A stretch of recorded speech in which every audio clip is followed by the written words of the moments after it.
Oke, hai anak-anak. Bismillahirrahmanirrahim. Assalamualaikum warahmatullahi wabarakatuh. Welcome back to my YouTube channel. Ini pembahasan momentum dan impuls part kedua. Sebelumnya kita sudah membahas momentum dan impuls di part pertama. Part pertama itu membicarakan tentang momentum merupakan besaran vektor. Momentum itu kita untuk menganalisis momentum itu kita membutuhkan memisahkan antara mana sistem dan mana lingkungannya. Oke, nah sekarang untuk sistem dan lingkungan Ibu akan lebih bahas lagi. Di sini lihat sistem dan lingkungan. Contoh untuk sistem ini ada school bus. Di dalamnya ada kalian 10 IPA 1 sampai IPA 3 kalau muat. Nah, di sini kan ada mobilnya, ada kalian. Nah, anggaplah kita mengklasifikasikan, bukan mengklasifikasikan, apa ya? Ya, membuat kalian dan mobil ini itu dalam sebuah sistem. Oke, sistemnya itu mobilnya, busnya, sama kalian di dalamnya, sama supirnya pasti. Dan lingkungannya itu ada mobil sedan di belakang mobil kalian. Oke? Ingat-ingat ya gambar ini. Nah, momentum. Momentum itu ternyata dapat kekal dan dapat berubah. Kekal itu ketika tidak ada gaya yang bekerja pada sistem dan berubah ketika sistem diberikan gaya dari lingkungan. Maksudnya gimana? Oke, kita kembali lagi ya ke gambar ini. Nah, maksud dari yang kekal, momentum itu kekal selama tidak ada gaya dari lingkungan. Selama lingkungan tidak mengganggu, maka momentum sistemnya akan tetap. Walaupun kan ingat, walaupun pasti kalian kalau di bis apalagi bis karya wisata, kalian pasti kan gerak-gerak lari ke sana kemari. Nah, walaupun kalian lari-lari ke sana kemari dalam bus, tapi kalian ada dalam sistem, maka sistem ini tetap, momentumnya tetap. Kecuali bus kalian itu ditabrak sama mobil sedan ini dari luar. Nanti momentumnya akan berubah, jelas. Oke? Jadi, momentum kekal itu ketika tidak ada gaya dari lingkungan atau bus kalian ini aman, tidak ada yang menabrak. Walaupun kalian lari di dalam, tapi ya sistemnya ya tetap aja. Momentum kekal ketika tidak diberikan gaya dari lingkungan. Nah, ketika ada gaya dari lingkungan atau mobil sedan ini menabrak, momentumnya akan berubah. Ini kayak yang ini ya. Ada kekal, ada berubah. Nah, oke, lihat yang kekal terlebih dahulu. Oh, nggak pas. Nah, ini lihat. Kekal itu ketika tidak ada gaya yang bekerja pada sistem. Kalau nggak ada gaya yang bekerja pada sistem, maka akan memunculkan hukum kekekalan momentum. Maksudnya, ini momentum awalnya akan sama dengan momentum akhir. Oke? Nah, tapi ketika berubah itu ketika sistem diberikan gaya dari lingkungan dan berubah, maka kita dapat menghitung perubahan momentumnya. Perubahan momentum itu disebut dengan impuls. Impuls sama dengan perubahan momentum, delta P. Momentum akhir dikurangi momentum awal, oke? Nah, untuk yang pertama, kita akan membahas tentang yang kekal-kekalnya dulu. Nanti baru yang berubahnya. Yang kekal itu bukan diwakili sih, memang ini bekerja hukum kekekalan momentum. Lihat di sini ini ada bola basket dan ada bola sepak ya. Di sini bola basket bergerak ke arah kanan dan bola sepak bergerak ke arah kiri. Kemudian karena mereka saling berlawanan, mereka saling bertemu. bertumbuk di sini, yang menghasilkan bola basketnya jadi ke arah kiri dan bola sepaknya jadi ke arah kanan. Nah, ini ibu memilih untuk membuat bola basket dan bola sepak ini dalam satu sistem. Jadi tidak ada apa-apa tidak ada dari lingkungan yang lain. Jadi ini keduanya merupakan dalam satu sistem.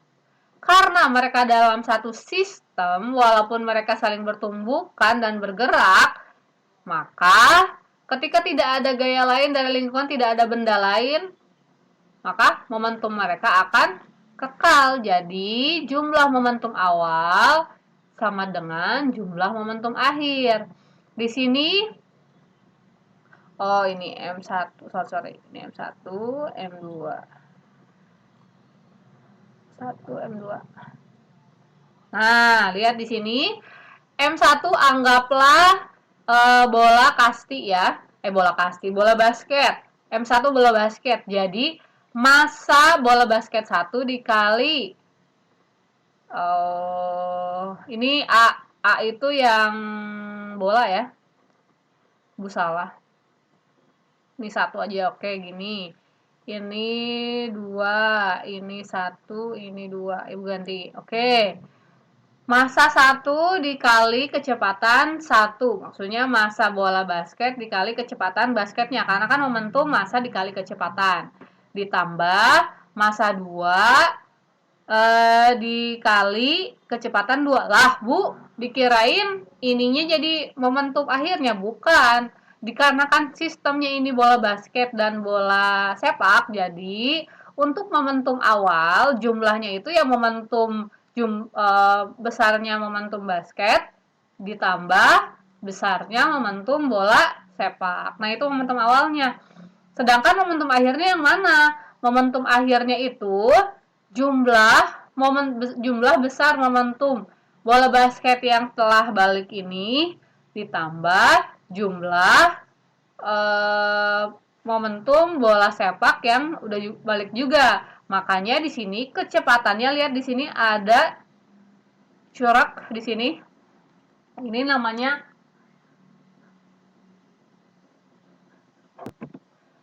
ya, ini ada namanya aksen. Jadi setelah kecepatan 1 setelah tumbukan, kecepatan 2 setelah tumbukan. Oke?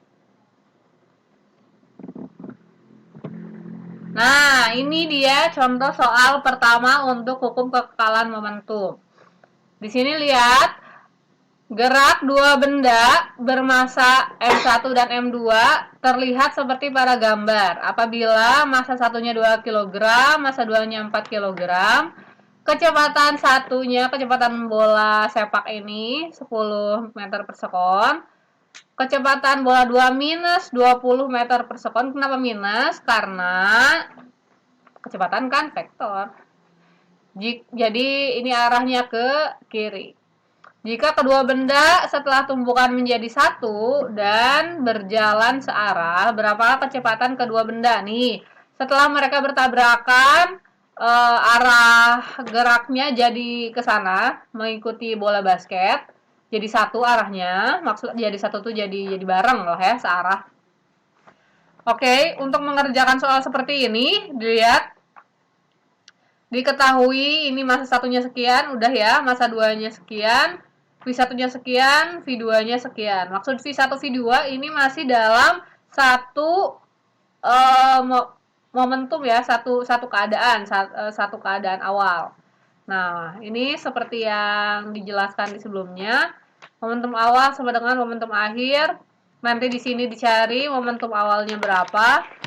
Momentum awal untuk benda 1 berapa, momentum awal untuk benda 2 berapa, sama dengan momentum akhir untuk benda 1, momentum akhir untuk benda 2. Oke, ditinggal. Nah, coba lihat di baris kedua, untuk momentum akhirnya kan mereka jadi 1 nih. Mereka jadi 1 sehingga kecepatan bola basket dan bola sepak itu sama. V aksen, kecepatan aksen atau kecepatan setelahnya. Nah, Jadi, dikarenakan sama ininya, masanya, massa 1 tambah massa 2 dikali V aksen. Ini mah cara pengerjaan matematis ya. Karena sama-sama memiliki V aksen. Nah, udah itu tinggal dimasukin angka-angkanya. Massa satunya 2, kecepatan satunya 10, massa 2-nya 4, kecepatan 2-nya minus 20. Jangan lupa masukin tanda minusnya dikarenakan ini menentukan arah.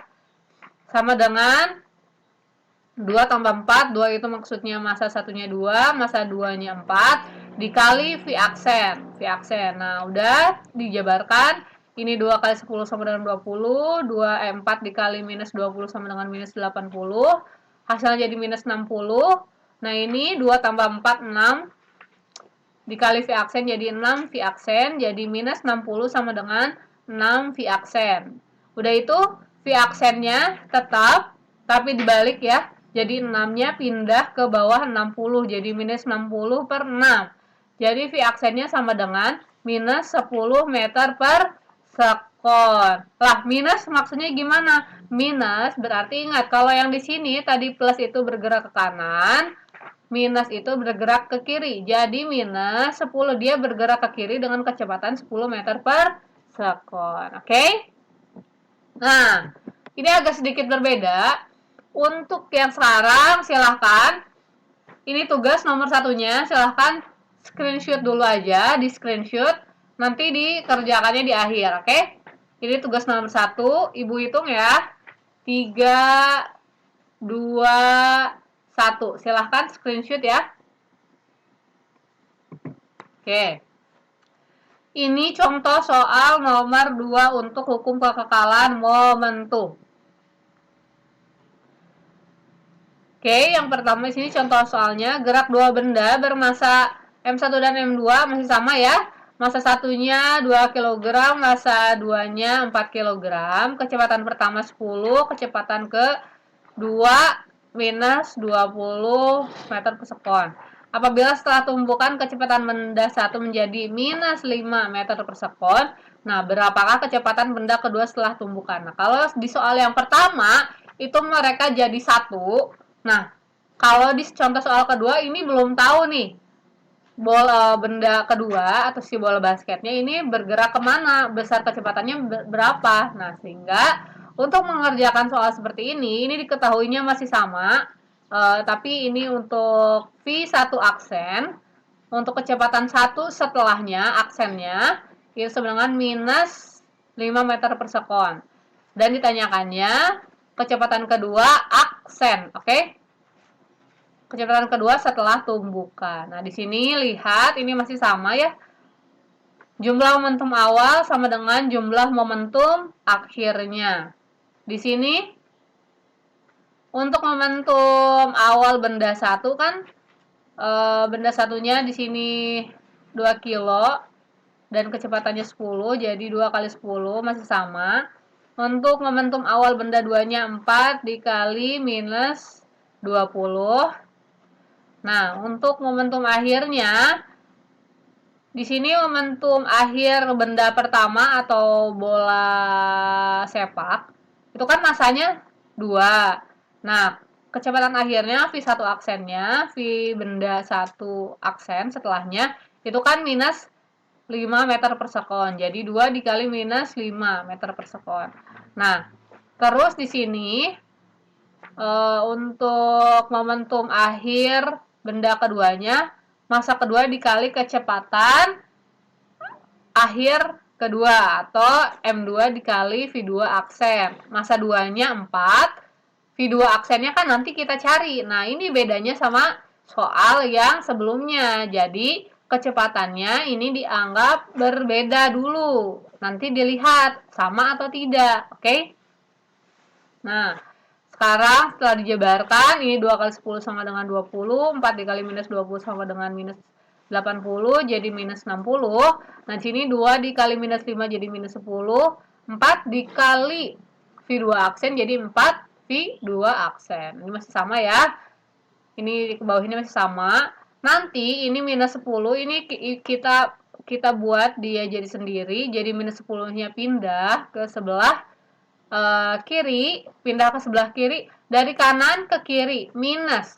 Kanan ke kiri minus jadi plus. Jadi nanti 60 minus 60 ditambah plus 10 ditambah 10. Jadi minus 50. Oke?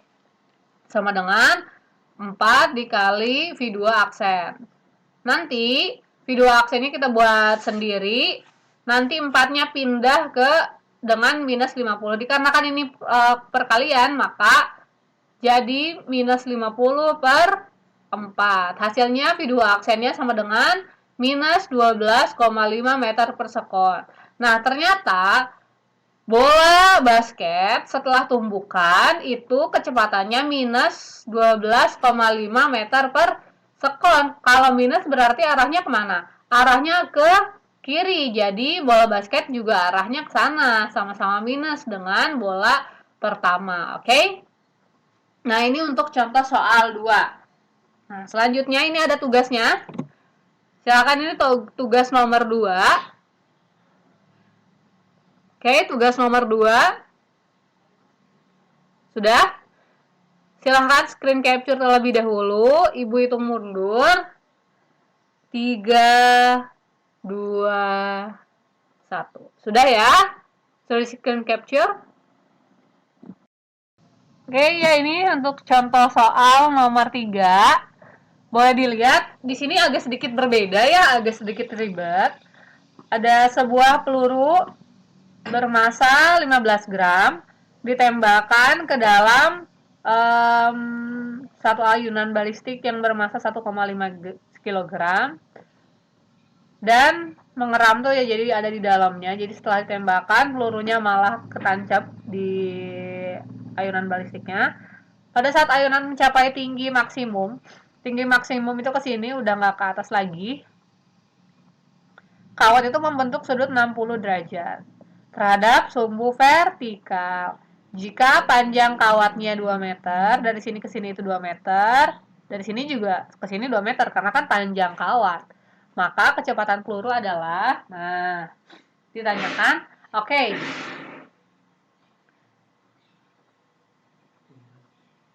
Di sini massa satunya 15 gram, atau massa 1 tuh massa peluru 15 gram. Kita ubah dulu ke kilogram, jadi 0,015 kilogram. Nah, massa 2-nya, tadi massa ayunan balistiknya 1,5 kilogram. Ditanyakan kecepatan peluru. Kecepatan peluru itu ada ketika pelurunya belum menembus ayunan balistiknya, jadi ditanyakan V1, oke? Nah, untuk mengerjakan ini, pertama kita akan mencari V1-nya dari hukum kekekalan momentum. Tapi ini belum dimasukin ya angka-angkanya. Lihat hukum kekekalan momentumnya. Ini langsung momentum akhir kan sama dengan momentum awal sama dengan momentum akhir. Lihat momentum awalnya kan momentum peluru 1, momentum peluru. Ini yang 1 itu peluru, ini ditambah momentum ayunannya sama dengan massa peluru ditambah massa ayunannya dikali kecepatan akhirnya, V aksennya lah. Kenapa kayak gini? Karena setelah tumbukan pelurunya tertancap ke ayunannya, jadi kecepatan mereka bergerak sampai sini itu sama V aksen, oke? Ingat, V1 aksen sama dengan V2 aksen sama dengan V aksen ini ya, ingat ya. Disingkat aja. Nah, terus lihat di sini juga untuk momentum pertama untuk ayunan balistiknya itu momentumnya 0. Lah, kenapa momentumnya 0? Karena sebelum tumbukan, sebelum tabrakan, ayunan ini diam, kan? Kalau diam, kecepatannya sama dengan 0, maka momentumnya itu 0. Jadi tersisa momentum peluru sama dengan momentum akhir. Oke? Nah, di sini. Nanti ini dikarenakan yang dicarinya ini V1-nya, nanti massa satunya itu berpindah ke kanan. Dikarenakan ini perkalian, ini anggaplah ini udah nggak ada ya. Ini udah nggak ada. Karena kan ini perkalian, maka kalau dipindahkan, dipindah ruaskan, dia jadi pembagian. Massa satunya jadi massa 1 tambah massa 2 dikali V aksen dibagi massa 1. Oke, jelas ya? Nah, di sini sampai sini, ingat-ingat persamaan ini karena ini akan berguna. Oke, nah sekarang sebelum mengerjakan yang tadi lagi, kita itu harus mencari berapa sih V aksennya. Untuk mencari V aksen, pertama-tama kita perhatikan segitiga COB, siku-siku di O. Maksudnya nih, lihat. COB. Di sini kan? Nah, kita itu harus mencari CO. Dari C ke O itu berapa labu? Buat apa nyari C ke O? Karena nanti kita itu butuh berapa sih dari O ke A. Ini ketinggiannya. Keduanya ini awalnya kan posisinya di sebelah sini ya. Anggaplah ini posisi 1, ini posisi 2. Mereka kan berpindah dari posisi 1 ke posisi 2. Naik.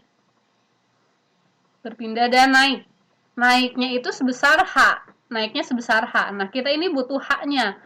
Untuk mencari H itu ya panjang total kawatnya, ya kan? Panjang total kawatnya dikurangi CO. Bener ya? Jadi kita butuh tahu dulu berapa CO-nya. Nanti panjang kawat dikurangi CO untuk mencari H. Oke? Maka CO itu lihat di sini ini ada sudut CO COB. Ini kan segitiga. CB jelas 2 meter lah. Bu, kenapa 2 meter? Ini kok kayak yang lebih pendek. Ingat, panjang kawat. Ini bukan lebih pendek. Ini dikarenakan pengaruh dari sudutnya. CB ini ya tetap panjang kawatnya 2 meter. Kita untuk mencari CO, yang diketahuinya yang miringnya, yang ditanyakannya yang sampingnya. Miring sama samping, itu kita pakai cos.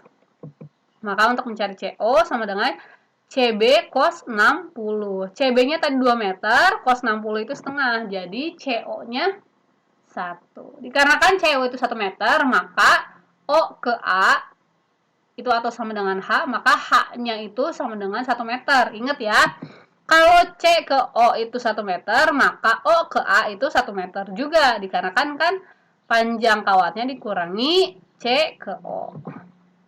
H-nya dapat nih 1 meter. Nah, udah dari situ kita masuk ke hukum kekekalan energi mekanik.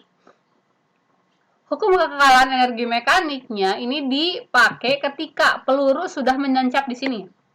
Jadi ini kondisi awalnya satunya di sini, kondisi akhirnya di sebelah sini. Oke, awalnya dia di sebelah sini, dia naik ke atas. Sehingga anggaplah kalau di sini itu ketinggiannya 0.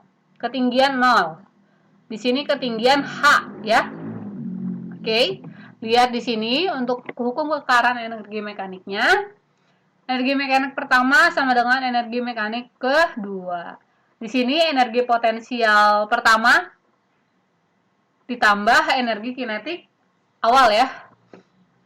Di sini untuk energi potensial awalnya 0 lah. Kenapa 0? Ingat tadi Ibu bilang di titik ini anggap itu titik 0. Jadi tidak ada ketinggian dengan 0. Nah, tapi dia punya kecepatan sehingga dia bisa bergerak ke kanan. Terus ini M-nya M apa? M-nya itu M gabungan. M gabungan dari M1 ditambah M2. Dikarenakan mereka udah menyatu ya, si pelurunya tertancap di ayunan itu balistiknya. Oke? Nah, sekarang untuk energi kinetiknya tadi setengah mv kuadrat, mv awal kuadrat. M-nya tadi ya masih sama, M1 M2 dikali V aksen. Lah, kenapa V aksen? Karena kan setelah tumbukan dia jadi V aksen kuadrat, oke? Sama dengan MGH. Nah, di sini barulah energi yang keadaan keduanya kan dia naik di puncak nih. Dia udah puncak. Kalau puncak kan dia nggak bisa ke atas lagi, nggak bisa gerak lagi. Udah ini puncaknya. Nah, kalau udah jadi puncak di sini, dia tidak ada kecepatan ke sana lagi, maka dia hanya memiliki energi potensial di keadaan kedua. Jadi, energi potensialnya ya nanti ada sebesar H, tapi dia tidak punya kecepatan lagi. Jadi, energi kinetiknya sama dengan 0. Nanti, untuk mencari V aksen, nah, ini setelah dijabarkan, itu akan menjadi, kalau kayak gini kan ini udah nggak ada nih. Ini udah nggak ada, anggaplah. Nah, untuk V aksennya sendiri kan ini setengah sama M-nya harus pindah dong. Atau kita bisa coret juga M-nya. Nah, karena M-nya sama. Nah, ini setengah harus pindah ke sana. Setengah pindah ke sana itu jadi 2. Jadi 2GH. Dan ini kan kuadrat. Jadi untuk mencari V aksen sama dengan akar dari 2GH. Karena ini kuadrat, biar nggak kuadrat, jadi ini akar 2GH. Oke? Maka di sini ini V aksennya 2 dikali 10 dikali H-nya. Tadi kan kita sudah cari 1, jadi V aksennya itu 2 akar 5 meter per sekon. Karena kita udah dapat V aksennya, maka kita barulah bisa mencari berapa besar V1. Salah. V1. V1 tadi ingat-ingat, V1 itu massa 1 ditambah massa 2 dikali V aksen per massa 1. Oke? Tadi massa 1-nya 0,015, massa 2-nya 1,5 dikali 2 akar 5. Karena V aksennya udah kita ketemu ya, 2 akar 5. Dibagi massa 1-nya 0,015. Sama dengan hasilnya 202 akar 5 meter per sekon. Oke? Nah, ini untuk contoh soal nomor 3. Nah, selanjutnya ada tugas untuk nomor 3 ini. Nah, ini silahkan. Silahkan di screenshot dulu. Udah itu silahkan kalian kerjakan. Oke? Terima kasih ini untuk hukum kekekalan momentum. Selanjutnya nanti kita akan belajar tentang impuls ketika sistemnya itu diberikan gaya dari lingkungan. Oke? Nah, sekarang ini sudah dulu. Silakan kerjakan terlebih dahulu, nanti yang impuls menyusul. Assalamualaikum warahmatullahi wabarakatuh.